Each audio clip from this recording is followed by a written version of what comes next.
Hello and welcome to RN100 Studio, in which we are lucky today to receive Benjamin Jung as part of his first book. Hello.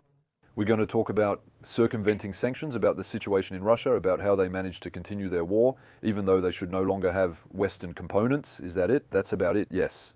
It's theory, yes. Is circumventing sanctions something new, or had they already started during the Cold War era? The circumvention of sanctions as Russia practices it today, in fact, it's not new. We already observed it in the 70s, we observed it in the 80s, with notably a very well-known case of French espionage called the Farewell case. At the time, a Komitet Gosudarstvenoi Bezopasnosti spy named Vladimir Vetrov is a spy in Paris in charge of industrial espionage, especially for microelectronics, for equipment, aeronautics, etc. And in fact, for personal reasons, he goes to the West and explains to the French intelligence of the time, who then will explain it to the Americans, how Russia, or rather the Union of Soviet Socialist Republics at the time, completely infiltrated the entirety of the research and the global, at least Western aeronautical and military industry. But there, it was intelligence to copy. It was intelligence to copy. But there was already acquisition of components at the time, because Russia was already at the time not capable of producing the things it put in its weapon or aviation systems, etc., which is still the case today. Today, Russia is not capable of manufacturing the semiconductors it will put in its drones, in its onboard aircraft computers, in its missiles. It is still dependent on countries that are now its enemies on the international stage, but who equip it, but who continue to equip it. So typically this means that in the 90s, Russia stops all its recovery programs. In the year 2000, they try to regain power to produce new equipment, new types of tanks, the T-90-1000 with a Super X-optic helicopters made in France. Then there are also the fighter jets, for example, the big cooperation with the Sukhoi 34. Could they have done without us? And it was a way to accelerate, or were they really unable to develop all this equipment? So there is one subsidiary where Russia is particularly behind, that's the one of semiconductors. They are not at Taiwan or France's level. France has giants like ST Microelectronics or Thales. In the United States, there's Texas Instruments, well, there are others. And in fact, Russia practices what is called off-the-shelf purchasing. That is when design offices work on a weapon system, they will go see what exists in catalogs and design their weapons based on that. And so the Sukhoi 30, like the Kinjal missiles, like the Hollandese drones, like the Iranians with the Shahed, which are now manufactured under license by the Russians, are real catch-alls of Western equipment that the Russians are incapable of manufacturing themselves. Typically, on the Sukhoi 30, which is also sold to India, there are positioning systems, screens, avionics, and a head-up display. On the Sukhoi 34, there is the designation system, which is the same as on the Rafale. And have you seen this also in other fields, or is it really specific to aeronautics? So I've seen this in missiles, I've seen this in drones, we've seen this in armored vehicles that had Thales equipment. And in fact, we realized that the essential components, we're talking about electronic components that allow drones to locate themselves in space. To drones, in fact, the optical balls of reconnaissance drones, for example, are made in France near Grenoble. So in fact, no, it's not just the planes, it's absolutely all the weaponry. It's global. All of this is because we signed contracts before 2014, before Russia revealed itself again as an aggressor country against Ukraine. Indeed, these are contracts that date back, sometimes even before the current companies. We see this with today's Su-23, the Sukhoi 23, which continues to fly with Safran components from contracts signed when the company was called Sajem, despite the plane not being recent. So yes, these are contracts that date back. Russia has long been a partner in defense and military equipment with France. So have we stopped signing new contracts, or have we stopped delivering them? What have we done since the invasion of Ukraine in the first case? So officially we have stopped delivering them. Officially, it's off to a bad start. When we look at the reports that are made to Parliament by the Ministry of the Armed Forces, by Bercy, on the exports of military goods or dual-use goods to Russia, indeed there is nothing. Simultaneously, these reports often lack sufficient information, which is a separate issue. In particular, we do not have the details of what is sent, nor to Russia's partners, who can then send it back to them. Officially, it has stopped. Sanctions were then put in place by France, the international community, the EU, the UN, etc. So here it's after 2022. Here we are after February 2022. We are after the large-scale invasion, but there were already sanctions in place, actually, since the invasion of Crimea and part of Donbass in 2014, but which were clearly not sufficient and which were strengthened in 2022, or strengthened. To the point of being 100% effective? Or are there still holes in the racket? So there are holes in the racket. Notably, we talked about it thanks to this ability that the Russians have to create detoured paths to get what they need, because they really need it. They are dependent on it. Holes in the racket that are also, in my opinion, a responsibility of both companies and governments, in the sense that control is largely insufficient. Because if the control was sufficient, we wouldn't be here today. Clearly will continue stating that the sanctions are effective. Yes, the sanctions have an effect. Fortunately for the Ukrainians, because the Russians were still firing 10 times more. Today, if there weren't any. However, as part of your investigation, you even visited Ukraine. What did you discover there? So in Ukraine, I started from the ground, whether it was on the front with the military, in the Donetsk region, in Chasiv, or even in the cities, in Kharkiv, in Dnipro, in Kiev, where in fact drones and missiles are falling on their heads every day, every night, constantly. And so the first thing was to observe the impact of these weapons on the military and civilians. Then the second thing was to find out what was inside. And so to do that, I went to the Forensic Expertise Laboratory of the Ministry of Justice of Ukraine. And there we got our hands on weapon systems, we got our hands on Kinjals, we got our hands on KH-101S, we got our hands on Orlandis drones, on mapping drones, on Shaheds, on all of that. And we looked at what was inside. The Kinjal, a Russian hypersonic missile, is touted as an ultra-modern weapon, which is filled with Western components because they are once again unable to produce their own semiconductors, for example. Semiconductors of the quality necessary to manufacture high-tech weaponry. These missiles were either produced before 2022 or continued being manufactured with our equipment that continued to be produced afterwards. The drones we got our hands on, I have in mind the example of the Shahed because it's something quite impressive. We don't realize the size of it when we see it in photos or videos, but it's bigger than me. In fact, the first Shaheds were delivered by Iran, so now we can say, okay, these are components that arrived in Iran, but the second generation of Shahed, now they are manufactured in Russia under license. And so they are manufactured in Russia well after the start of the large-scale invasion in 2022. And so in this Shahed drone that we opened, we discovered French equipment on one of the motherboards, one of the biggest components. It was microelectronics, ST Microelectronics, so from a company that is indeed a Franco-Italian multinational today, more or less domiciled in Switzerland. But so still bought after the start of the war? Bought after the start of the war? Yes. But it's a dual-use equipment, this chip. Did we know it was for military use, or is it so commonplace that you can buy it at the local supermarket? Well, you can't buy it at the local supermarket, but you can easily buy it just about anywhere at electronic equipment dealers.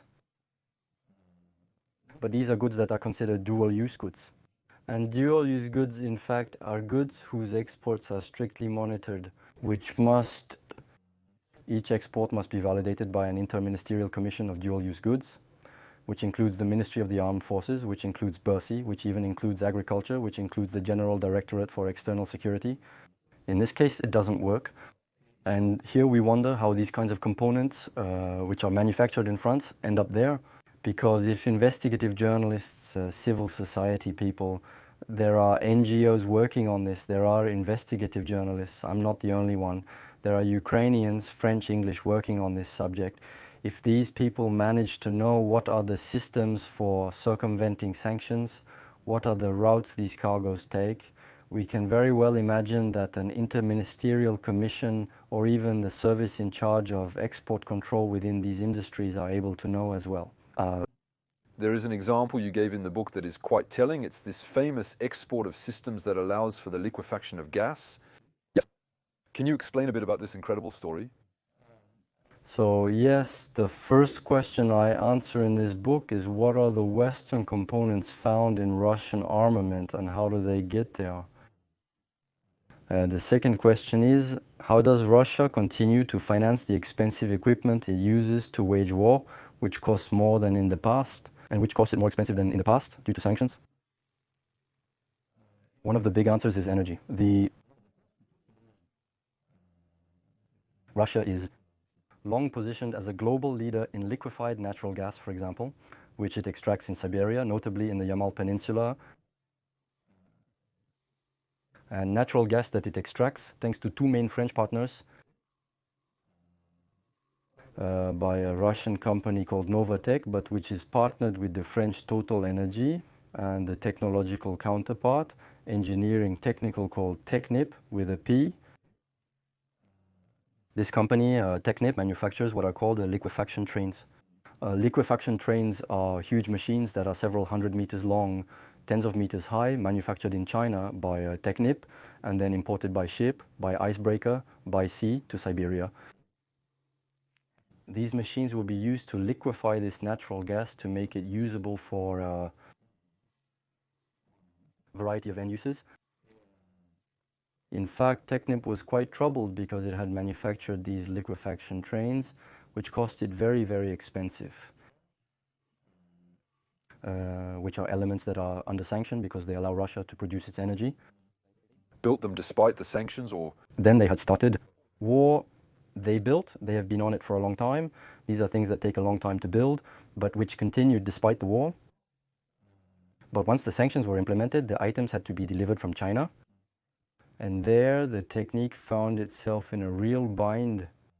And so, as revealed by an investigation from Le Monde, in fact received a little boost from Bossy, who explained to him how to deliver despite the sanction. That is to say? And that is to say you are not required to fully declare what you export. And while, on the other hand, the Russians, when they import the delivery train on the customs declaration, upon receipt of the cargo, they do write down what it is. So there is no room for doubt. The start of the war while we were under sanction, France officially a ministry? No, officially, not officially. It's still an official ministry. Yes, we can say it's official. That is to say, we still encouraged a French company to provide Russia with the means to continue making money. Despite the... Yes, and we see it. It's not just Technip. So Technip, there's one thing that's interesting. It's that officially Technip has left the project. The construction site in Siberia was taken over by another company, a company that has exactly the same address in Abu Dhabi as the Emirati office of Technip. So, well, each time we are in a position to ask questions.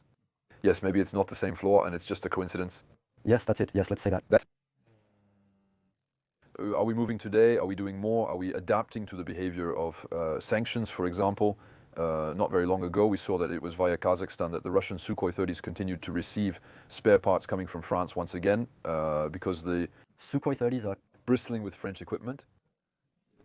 Already parts, but also repaired by Kazakh mechanics who have Thales approval, who were trained in France by Thales after the start of the large-scale invasion. Kazakhstan, at the limit, we're not supposed to be...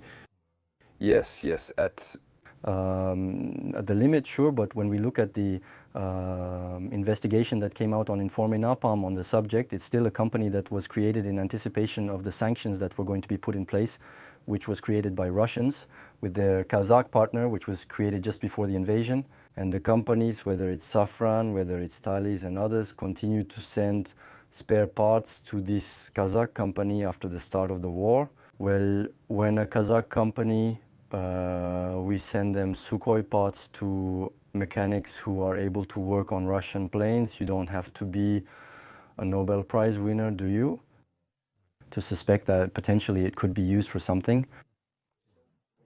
There are these revelations in your book, these investigations in the world. Does everyone do what is necessary to adapt? To this reality, I think what we're doing is not enough. There's one thing, it's that these companies, when asked, these French companies, they say we're looking for the same thing as you. We too are fighting against sanction evasion. We too are looking for the bad guys, basically. Why don't they file a complaint against the Kazakh company? Why don't Safran and Thalys file a complaint against the Kazakh company? That's the first thing. The second thing, from the point of view of national institutions, rather from the state and parliamentarism, is that, in my opinion, we need to establish parliamentary discussions and more parliamentary control of exports, of dual-use goods and arms exports. Today, when we ask for export details, some are defense secrets, but many are not. However, even for non-defense secrets, we lack access to the specifics. The reports that are made to Parliament on exports are, in my opinion, and in the opinion of many observers, more than incomplete. And so, in fact, it lacks presence in the public debate and in the parliamentary debate. Are there countries that are more exemplary? Is France particularly because we were very involved with them, therefore it is more visible, or the English, the Americans, the Germans? It's open bar. It is more visible because we are more involved. It is more visible because France has a place on the international stage at the level of technology sales, military material sales, or even non-military but dual-use micro-components, etc., well above many of our European partners or many other European countries. We are Europe's leading exporter of military equipment. China is the second largest box office in the world, thanks to the space left by Russia focusing on its own market, But yes, it's more noticeable. So yes, it's more noticeable. So there is more to do. I think there is more work for us than for the Danes, than for the Belgians, than even for the Germans or the Italians. But for example, in the Netherlands, there are more parliamentary discussions and more discussions in the public sphere about exports of dual use or military equipment. That is to say, they do less, but in principle they are stricter than us. They are stricter than us. And so, have we heard about a desire to increase our level of demand? So there are announcements, there are government announcements that are made regularly about this, but for now I don't get the impression that it's materializing in reality. Well, we're going to go put some pressure on. We start lobbying today. We can start lobbying today. Thank you for this interview. We hope there will be some significant consequences because we are at war. We have deaths every day due to our inability to implement ourselves a little more operationally. You go to Ukraine, I go to Ukraine, we see the reality on the ground, we see that there is French equipment in Russian weapons. It's still heartbreaking every time. It's a strange feeling having to run for cover because we're being pounded by things that have components that are in decline. We recall your book, The Great Market, published by CERF, with links provided in the video comments. Thank you for joining us, and we hope to see you again soon at the ROC Cosmos Studio.